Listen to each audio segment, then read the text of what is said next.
Hello, Xaifax here. Probably kicking a hornet's nest, but here we go. I saw some stuff about how light freighters don't make any sense, and felt that I wanted to add a counterpoint to that view. The idea that you need armed freighters and unarmed freighters is not quite as ridiculous as it has been painted. It is entirely possible to have large unarmed bulk freighters that stick to safe trade routes or hire escorts, and then have smaller armed freighters, or larger armed freighters, that can travel into more dangerous areas that those unarmed freighters don't dare get close to. These smaller light freighters can then charge more for the smaller amount of supplies on a dangerous run, or focus on transporting much higher value cargo that may need defended.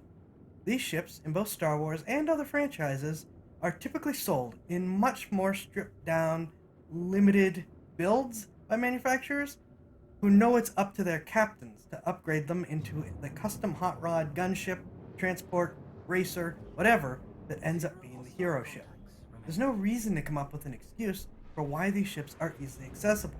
They are for practical reasons. They're relatively small ships, again, typically sold in a very stripped down, basic starting kit, and expected to be bought by people who are looking for something that will serve as likely both their new home and job. So a cheap entry-level vessel, but with lots of compartments and room and options to be built up as the captain can afford and sees fit.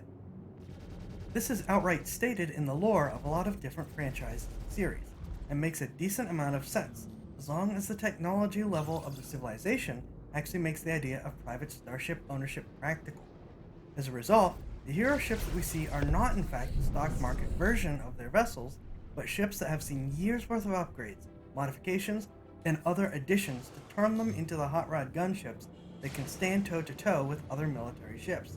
It's not that they are necessarily what they're built to be, but it is what they are built up to be. This is just my 2 cents, reiterating a lot of what I've read in lore as well as what I've experienced in certain games that I've played. Take it for what it's worth. Thank you all for listening, and I will see you next time.